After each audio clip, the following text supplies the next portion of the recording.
Sisi gelap panggung sirkus, termasuk di Taman Safari Indonesia terungkap. Kesaksian kelam muncul dari sejumlah perempuan mantan pemain sirkus dari Oriental Circus Indonesia, OCI. Mereka mengungkap kisah memilukan yang mereka alami selama puluhan tahun berkarier di dunia sirkus. Kekerasan fisik, eksploitasi, hingga perlakuan tidak manusiawi menjadi bagian dari hidup mereka sejak kecil. Cerita kelam itu disampaikan langsung oleh para korban kepada Wakil Menteri Hukum dan HAM, Mugianto, di Jakarta, Selasa, 15 April 2025. Dalam pertemuan tersebut, mereka meminta negara hadir menegakkan keadilan dan menghentikan praktik eksploitasi terhadap pemain sirkus. Butet, salah satu mantan pemain sirkus, menceritakan penderitaannya saat masih aktif tampil di berbagai pertunjukan, termasuk di Taman Safari Indonesia. Kalau main saat show tidak bagus, saya dipukuli. Pernah dirantai pakai rantai gajah di kaki.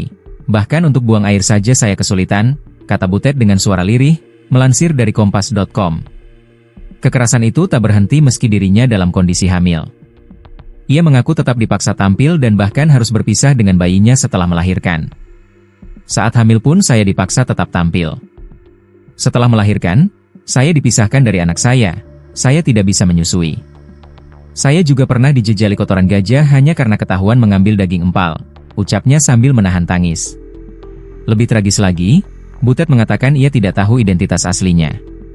Ia tidak pernah diberitahu nama lengkap, usia, bahkan siapa keluarganya, karena sejak kecil sudah dibesarkan di lingkungan sirkus.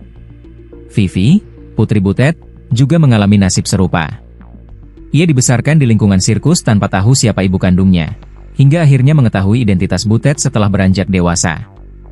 Vivi mengaku pernah kabur karena tak kuat dengan siksaan yang ia alami. Saya sempat diseret dan dikurung di kandang macan, susah buang air besar.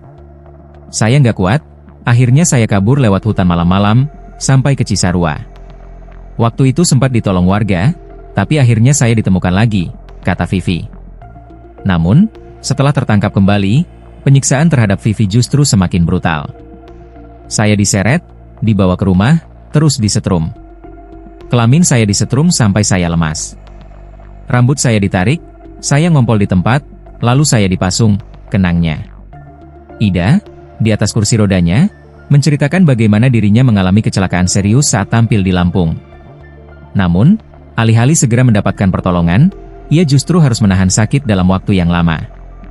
Saya mengalami jatuh dari ketinggian saat show di Lampung. Setelah jatuh, saya tidak langsung dibawa ke rumah sakit, kata Ida.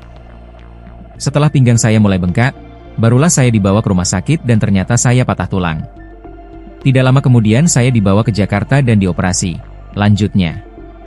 Dari situ, saya akhirnya dipertemukan dengan orang tua saya, ujar Ida dengan suara bergetar.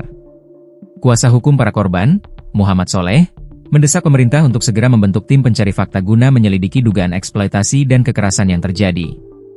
Sekarang, para korban harus didengar, dan masih banyak korban yang masih ada di Taman Safari. Itu harus diungkap. Mereka pasti punya orang tua, baik yang masih hidup ataupun sudah tidak, ujar Soleh.